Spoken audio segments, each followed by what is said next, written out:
할렐루야. 네, 반갑습니다. 오늘도 하나님의 큰 은혜가 우리 사랑하는 모든 성도님들 위해 더욱더 크게 차고 넘쳐나기를 소원합니다. 예, 오늘 우리는 고린도전서의 말씀을 우리 함께 읽었습니다. 오늘 본문의 말씀을 가지고 교회와 성례의 은혜라는 제목으로 같이 말씀을 잠시 살펴보면서 하나님의 은혜를 나누고자 합니다. 사랑하는 우리 성도 여러분, 우리는 지난 주에 교회에 대해서 우리가 함께 말씀을 나누었었죠. 교회는 은혜의 외적 수단이라 할 수 있는 말씀과 성례와 기도를 통해서 그리스도의 구속의 은혜를 누리고 그리스도의 장성한 분량까지 자라나게 됨에 대해서 함께 말씀을 나누었습니다. 오늘부터는 우리가 조금 더 구체적으로 그 부분을 살펴보고자 합니다. 교회와 말씀, 그리고 교회와 성례, 그리고 교회와 기도의 은혜에 대해서 말씀을 살펴보고자 합니다. 그래서 오늘은 원래 먼저대로 한다면 교회와 말씀의 은혜에 대해서 우리가 살펴보아야 하는 게 맞지만 오늘 예배 시간에 우리가 성찬 예식을 거행합니다. 그래서 이 성찬 예식의 순서가 있어서 우리가 순서를 조금 바꾸어서 오늘은 먼저 교회와 성례의 은혜를 먼저 나누고요. 다음 주에 교회와 말씀의 은혜에 대해서 말씀을 살펴보도록 하겠습니다. 사랑하는 우리 성도 여러분, 사람들은요, 특별한 날을 기념하고 또 그 날에 있었던 일들을 기억하기 위해서 특정한 음식을 먹는 관습이 있습니다. 예를 들어서 우리나라 같은 경우도 설날이 되면 예외 없이 떡국을 다 먹지 않습니까? 이 떡국을 먹는 것은 새해를 맞아 가래떡처럼 길게 장수하라라고 하는 의미를 담고 있다라고 합니다. 그리고 얼마 전에 이제 우리가 보냈지만 추석도 있습니다. 추석에는요, 송편을 먹잖아요. 송편을 먹는데 이 송편은요, 추수의 풍성함을 의미하는데 추수의 풍성함이 변함없는 소나무와 같이 늘 계속되기를 바라는 마음에서 송편을 먹는다라고 그렇게 이야기를 합니다. 이 외에도 각국의 명절 음식들은요, 특별한 날의 시작과 의미를 기념하기 위해서 먹는 것을 보게 됩니다. 우리 개인적으로 보더라도요, 생일이며 생일 미역국을 먹는다든지 생일이며 케이크를 같이 나누어 먹는다든지 이런 행사들을 가지지 않습니까? 그것처럼 이런 어떤 특별한 날이 있으면 우리는 그 날을 기념하기 위해서 특별한 음식을 먹는 경우들이 우리만이 아니라 전 세계 각국에서도 그런 풍습들이 있는 것을 보게 됩니다. 사랑하는 여러분, 성경의 이스라엘 백성들에게도 이와 같은 유래를 가진 음식이 있습니다. 그것은 바로 양고기예요. 이스라엘 백성들에게 있어서 그들에게 있어서 6월절이 되면 불에 구운 양고기를 무교병과 그리고 쓴 나물과 함께 먹는데 먹을 때도 그냥 먹는 것이 아니라 허리에 허리띠를 두르고 신발을 신고 지팡이를 든 채 서둘러 먹습니다. 천천히 먹는 것이 아니라 굉장히 허겁지겁 이렇게 먹게 되어 있습니다. 이유는요, 이스라엘 백성이 과거 애굽에서 종살이할 때에 하나님의 구원의 역사로 인하여서 죽음의 영이 애굽 땅을 덮었을 때에 하나님의 말씀대로 어린 양의 피로 집의 문설주에 바름으로 인해서 죽음의 영이 지나간 것과 관련하여서 하나님이 그들을 구원하신 것을 잊지 않기 위하여서 그날을 기억하기 위해서 이런 양고기를 먹으면서 이렇게 행동들을 한다라고 하는 것입니다. 이후 이스라엘 백성들은 6월절에 먹는 이 고기를 통해서 하나님의 구원을 기억하고 기념하며 또 다른 이들에게 그 구원의 품에 들어올 수 있도록 전하는 그러한 삶을 살아가는 것이 이스라엘 백성들에게 주어진 하나의 풍습이며 또 그들에게 주어진 하나의 또 책임이라고도 할 수가 있을 것 같습니다. 사랑하는 여러분, 그런데 오늘 말씀에서 예수님은 이제 새로운 음식으로 우리에게 그것을 기념하고 기억하고 또 전해야 할 것에 대해서 말씀을 하고 있음을 우리가 볼 수가 있습니다. 이날로부터 교회는 아름답고 성스러운 예식을 가질 수 있었고 성도들은 그 음식을 통하여서 힘과 위로를 얻으면서 구원이 우리와 함께 있다라고 하는 것은 늘 기억하고 기념하게 되었습니다. 그런데 초대교회 당시 예수님이 제정해 주신 이 명절과 이 음식 때문에 초대교회 많은 그리스도인들, 많은 성도들은요, 사람을 먹는다, 식인을 한다라고 하는 오해를 많이 받았습니다. 그래서 그 오해를 받음으로 인해서 로마 사람들에게 많은 핍박을 받기도 했죠. 그런데 이러한 오해로 인해서 삶이 어려워진다라고 한다면 사람들은 그 행동을 그만두어야 하는데도 불구하고 그들은 계속해서 그 명절을 지키고 그 음식을 먹기를 거부하지 않고 오히려 즐거움으로 그 모든 것에 동참을 했다라고 하는 것입니다. 그러면 도대체 예수님께서 제정해 주신 이 음식은 무엇일까요? 우리가 다 잘 알고 있는 그러한 음식이죠. 오늘 본문은 우리에게 그것을 말씀해 주고 있습니다. 예수님은 십자가에서 죽으실 날이 가까워오자 제자들을 향해서 유월절을 지킬 준비를 하라라고 말씀을 하셨죠.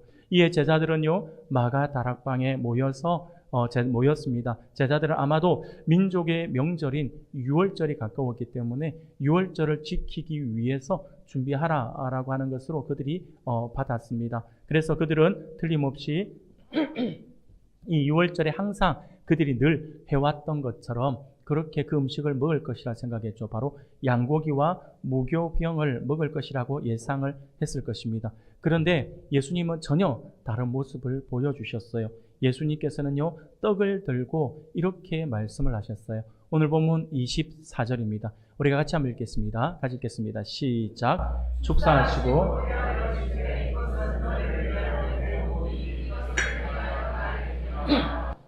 아멘.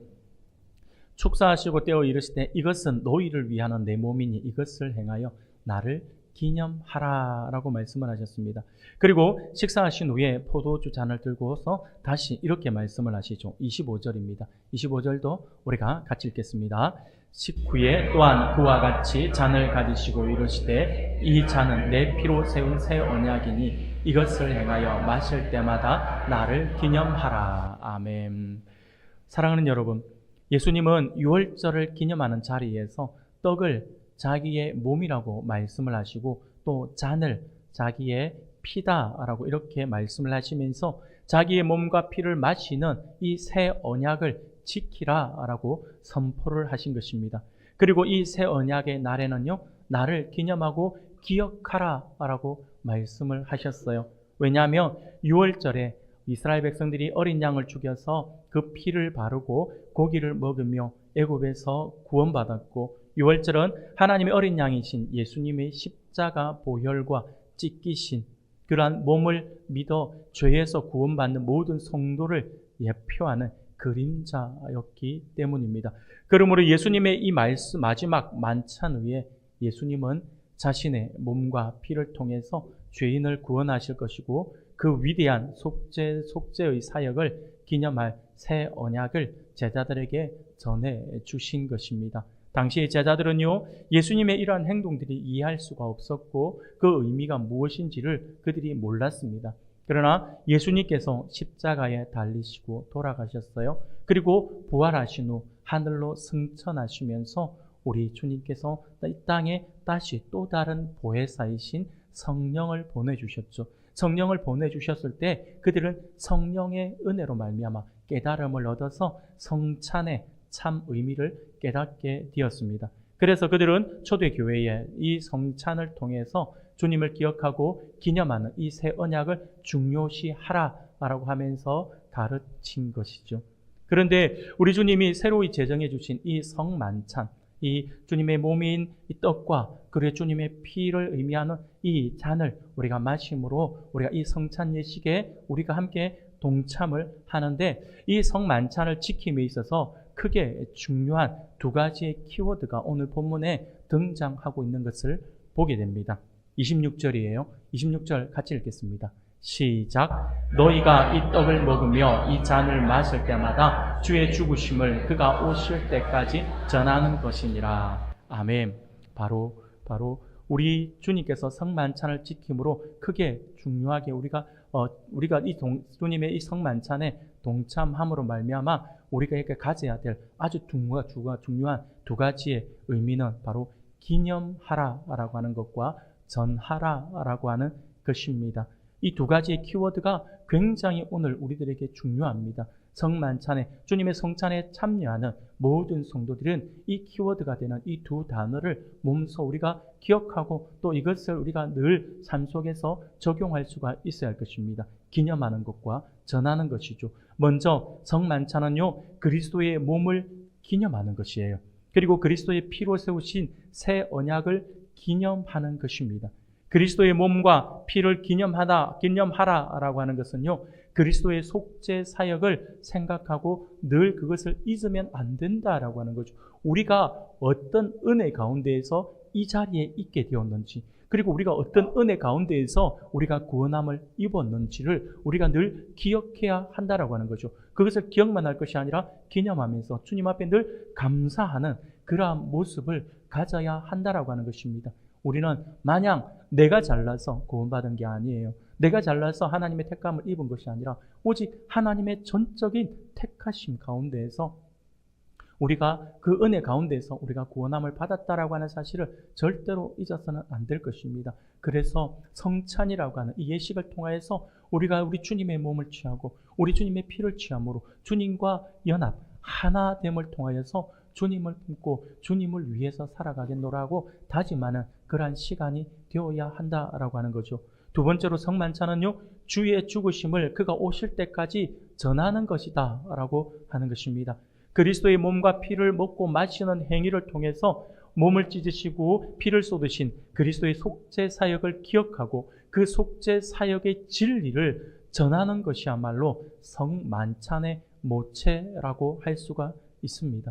사랑하는 우리 성도 여러분, 초대교회 성도들이 식인을 한다라고 하는 오해를 받아서 그로 말미암아 극심한 핍박을 받아도 이 성찬 예식을 멈출 수 없었던 것은요, 예수님이 직접 제정하시고 베푸신 이 성찬 예식이 우리의 믿음을 강하게 하고 예수님의 생명과 속죄와 은혜가 내 안에 넘치게 하는 놀라운 예식이 되기 때문입니다. 그리고 그것을 주님이 오실 때까지 전해야 하는 의무가 오늘 제자들에게 뿐만 아니라 오늘 우리들에게 주어졌기 때문에 우리는요, 그것을 반드시 시행할 수 있어야 할 것입니다. 제자들도 그것이 분명히 정해야 될 책임의 의무가 주어졌기 때문에 그것을 시행했을 뿐만 아니라 또 다른 그들의 수많은 제자들과 성도들에게 가르쳐 지키게 하도록 전했다라고 하는 것이죠. 사랑하는 성도 여러분, 웨스트민스터 소요리 문답 91문을 보면 이렇게 질문을 합니다. 어떻게 성례가 효과적인 구원의 방편이 됩니까? 라고 질문을 해요. 우리가 답을 같이 한번 읽어볼까요? 같이 읽겠습니다. 시작. 성례가 구원의 효과적인 방법이 되는 것은 성례를 행하는 사람 때문이 아니라 그리스도의 복주심과 그것을 믿음으로 받아들이는 사람들의 마음에 계신 성령의 사역 때문이다. 사랑하는 여러분, 이 답을 우리가 잘 기억해야 합니다. 성례가 어떻게 구원의 효과적인 그런 방편이 됩니까? 라고 하는 질문에 성례가 구원의 효과적인 방편이 되는 것은 성례, 오늘 우리가 행하게 되는 이 성례 자체의 성질 때문이 아니에요. 이 성례를 지킨다. 이 성례 안에 마치 무엇인가 강한 어떤 힘이 있다. 이런 걸 이야기하는 것은 아닙니다. 또 성례를 행하는 사람들 때문이 아니에요. 성례를 행하는 사람들 그 앞에서 예를 들면 목회자가 이 집례를 집례해요. 이 예식을 집례해요. 그렇다고 해서 이 목회자의 은혜 때문에 그것이 우리에게 구원의 방편이 되는 것이 아닙니다. 예식은 예식일 뿐이에요. 그러면 무엇이냐면 그리스도의 복주심과 그것을 믿음으로 받아들이는 사람들의 마음에 계신 성령의 사역 때문이에요. 쉽게 말씀을 드리면 이 예식에 오늘 우리가 예배 중에 예식에 참여하게 될 것인데 예식에 참여한 우리가 믿음으로 그리스도와 하나가 된다. 믿음으로 그리스도 안에 있다라고 하는 그 사실을 믿어야 되는 거예요. 그 믿을 때에 성령께서 그 믿음 안에서 우리에게 구원이라고 하는 그 놀라운 은혜가 임했다라고 하는 사실을 확신하게 해주신다라고 하는 것입니다. 이 예식이나 우리의 개인의 삶이나 목회자의 어떤 그것 때문이 아니에요. 성령께서 하시는 놀라운 사역인 거죠. 그리고 성령께서 주시는 믿음 안에서 그 믿음을 받아들이고 그 믿음 안에서 우리가 이 예식에 참여하기 위해서 몸과 마음을 한 주간 기도하면서 준비를 해서 오는 우리 여러분들의 그 믿음의 모습 때문에 우리에게 그 은혜가 임한다라고 하는 사실들을 우리가 잊어서는 안 될 것입니다. 그리고 소리문답 우리가 91문을 보았지만 96문, 97문을 보면 주님의 성찬을 받을 때의 자세와 태도에 대해서 아주 우리에게 자세하게 이야기해주고 있음을 보게 됩니다. 96문을 보면요, 주의 성찬은 무엇입니까? 라고 질문을 해요. 제가 답을 드리겠습니다. 주의 성찬은 무엇인가 질문을 하는데, 주의 성찬은 성례로서 그리스도의 제정하심에 따라 떡과 포도주를 주고 받는데, 이것에 의하여 그의 죽음이 나타나 보이고 합당한 수찬자는 신체적이고 육체적인 방식이 아니라 오직 믿음에 의해서 그의 몸과 피에 그의 모든 유익과 함께 참여하는 자로 만들어져 영적인 양육에 이르고 은혜 안에 성장한다라고 답을 하고 있어요. 그리고 97문을 보면 주의 성찬을 참 합당하게 받기 위해서 무엇이 요구되는가라고 질문을 해요. 여기에 대한 답을 우리가 잘 들으셔야 합니다.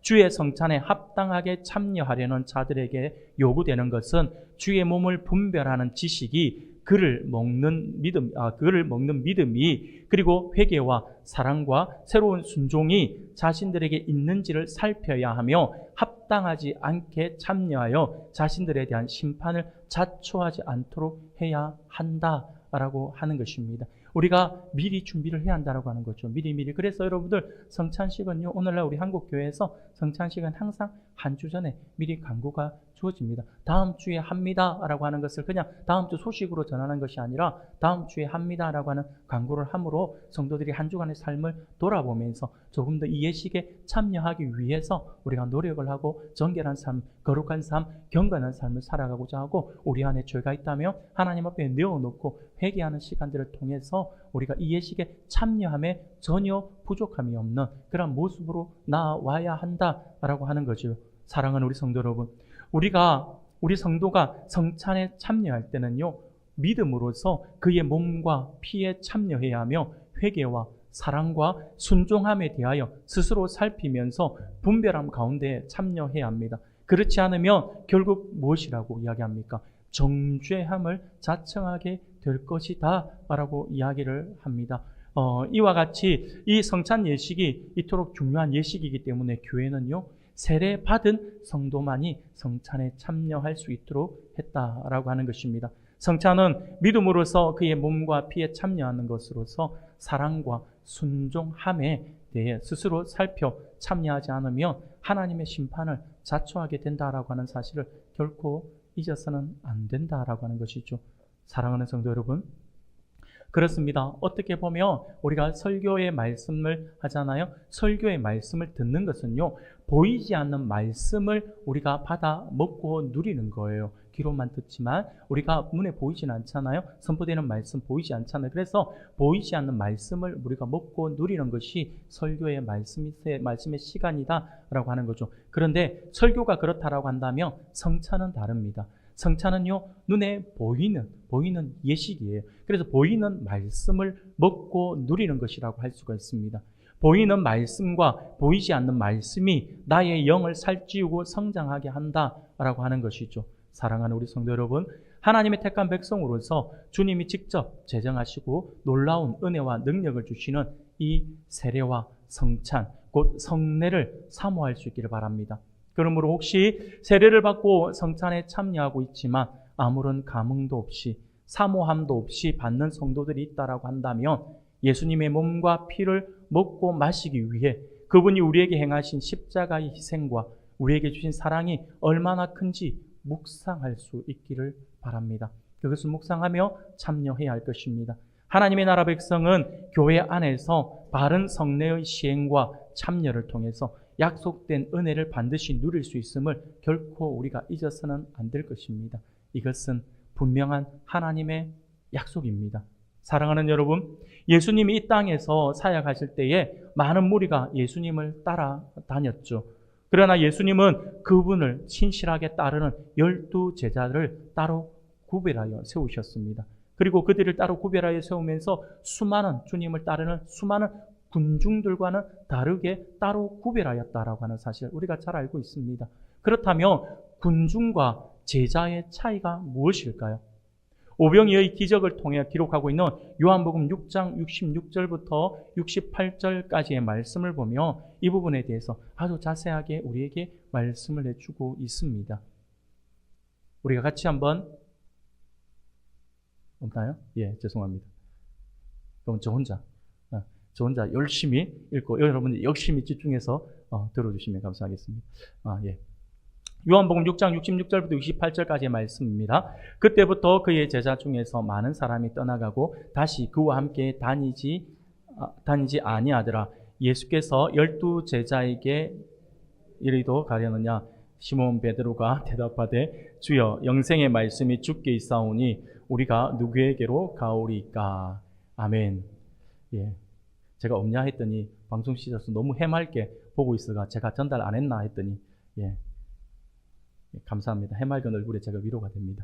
예. 오늘 이 66절, 죄송합니다. 요한복음 6장의 말씀을 통해서 볼 때에 군중과 제자들이 구별되어짐을 보게 되죠. 군중들은요, 예수님이 자신들이 기대하는 대로 행하지 않으면 어떻게 합니까?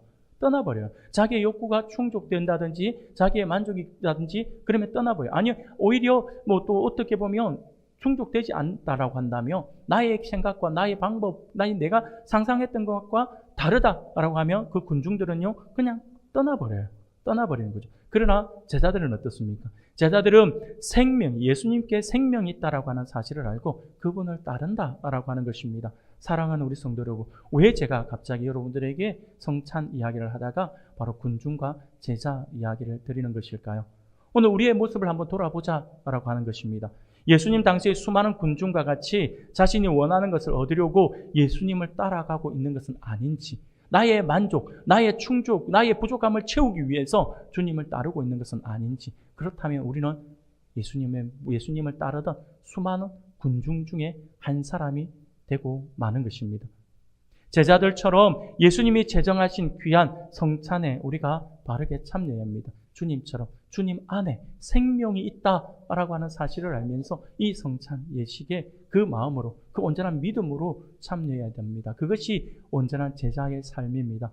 바른 성찬의 시행과 참여하는 우리의 영을 살찌우고 건강하게 하며 살아 숨쉬게 하는 힘이 되는 것이죠. 그리고 예수님의 몸과 피의 은혜를 경험한 자들은 그 은혜를 주위에 전하며 살게 됩니다. 사랑하는 여러분, 그러므로 이번 한 주간 오늘 주신 말씀을 매일 묵상하면서 말씀이 내 안에 살아 숨쉬기를 사모하고 결단하는 우리 성도님들이 되기를 소원합니다. 그리고 예수님을 모르는 주변의 영혼들을 예배의 자리로 초청하여서 예수님을 소개합시다. 무엇보다 오늘 본문 26절에서 너희가 이 떡을 먹으며 이 잔을 마실 때마다 주의 죽으심을 그가 오실 때까지 전하는 것이니라 라고 하는 말씀처럼 주님이 다시 오실 때까지 예수님의 십자가 사랑을 기념하고 전함으로 하늘의 신령한 은혜와 풍성한 복을 온전히 누리는 우리 모든 성도님들이 다 되시기를 주님의 이름으로 축원합니다.